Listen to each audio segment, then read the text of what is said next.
से आता हूँ, जब जाकर वो पप्पा बोल के जेब में हाथ डाल के बोलता पप्पा मेरे लिए भी, छोटे भाई के लिए भी, सबका खर्चा वही निकाल के हम मेरे जेब से निकाल के ले आता था।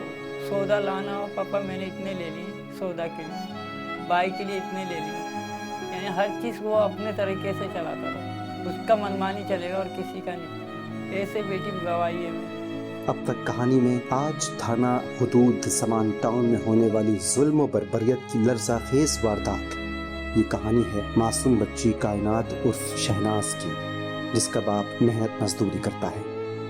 इस बच्ची की एक बड़ी बहन जिसकी उम्र 16 साल होगी, एक बड़ा भाई मदरसे में पढ़ता है और दूसरा अभी बहुत छोटा है। कायनात बहन भाइयों में तीसरे नंबर पर थी।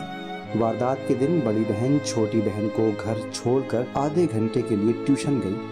मेरी बहन का नाम कायनात थी, 3 क्लास में। वो स्कूल में पढ़ने के लिए मैं बाहर निकली थी, क्योंकि बाजी ने मुझे बुलाया था, इसलिए 3 दिनों तक तो बाजी ने मुझे बुला रहे थे। मैं कपड़े धोने की वजह से जा नहीं पाई, तो मेरे भाई जो वो जिद करने में बाजी आप आ जाओ, तो मैंने कहा मेरी तबीयत भी ख़राब है, तो फिर चलो मैं आ जाती। तो हम तीनों तैयार भी हुए थे। जब जाने ये ताला ढूंढ रहे थे तब नहीं मिला ताला, तो मैंने कहा मैनाज तुम रुको मैं जाती हूँ। मैंने कहा मैनाज तुम रुको, तो उसने मुझसे मोबाइल में आता, बाजी मोबाइल में मैंने कहा मैनाज सफाई भी कर लेना, मैनाज को काम है। तो फिर मैं गई, मैनाज दरवाज़ा बंद कर लिया। फिर मैं मेरे भाई छोटे भाई को लेकर जब गई नीचे, तब वो आने के लिए तो मैंने क्या किया, वो नहीं आ रहे, तो दरवाज़ा मैंने कुंडी ला के फिर गई थी। वापसी पर आकर दरवाजा पीटती रही लेकिन गेट नहीं खुला। भाई वालिद सब आ गए। दरवाजा खोला तो बच्ची की लाश गार्डर से फंदे के साथ बंधी हुई लटकी थी।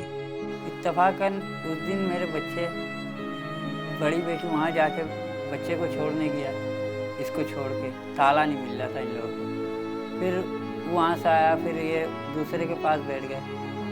मैं भी जल्दी 1 घंटा पहले ही छुट्टी होकर आ गया, तो घर का दरवाज़ा बंद है। मैंने खूब बजाया, बजाने के टाइम मेरा बड़ा लड़का भी आ गया। बड़ा लड़के से मैंने पूछताछ भी किया, वो बोला कि दस्तारबंदी चल रहे हैं इसलिए हमें 1 दिन पहले ही छुट्टी दे दी। मैंने बोला अच्छा बात है, ऐसा कर तू दरवाज़ा बजा, मैं थोड़ा तुम्हारा आंटी की आवाज़ दे रहा हूँ। पड़ोस वाले बोले क्या हो गया, तू कब से दरवाज़ा बजा रहा? मतलब भाई जी खोल ही नहीं रहा, मैं ना सकेली, वो कभी सो जाता तो ऐसे ही करता। बोला ऐसा करना, तू चले जाए या अपने एक लड़के को किसी तरह यहाँ से पार कर दे, फिर दरवाज़ा खुल जाएगा। कब से बजा रहा है, अजान का भी टाइम हो गया।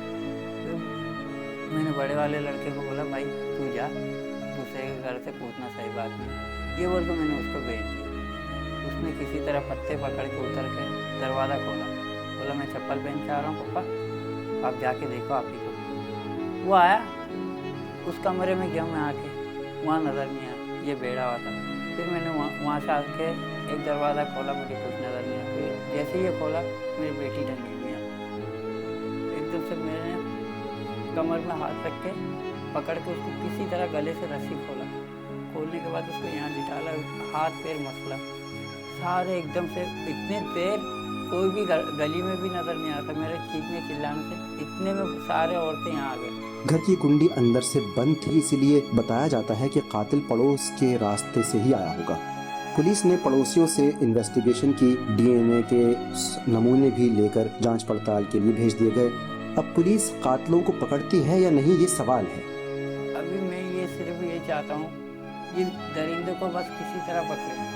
आज मेरी बेटी है तो कल दूसरे की बेटी हो सकती है। मैं नहीं चाहता हूँ मेरे बेटी की तरह कोई दूसरा बेटी भी गवाए। खुदारा कानून से ये दरख्वास्त है, मेरे गवर्नमेंट से भी ये दरख्वास्त है, इन बेड़ियों को सख्त से सख्त सज़ा दी जाए। गवर्नमेंट थोड़ा पावन से काम करे, यही चाहता हूँ मैं, बस हमें इंसाफ मिले। बच्चियों के साथ इस तरह के ज्यादती मामूल बन गया है। इस जुर्म के लिए सख्त कानून साजी की जरूरत है ताकि भेड़िया सिफ्त लोग ये गुनाह करने से पहले एक मर्तबा सोचें जरूर।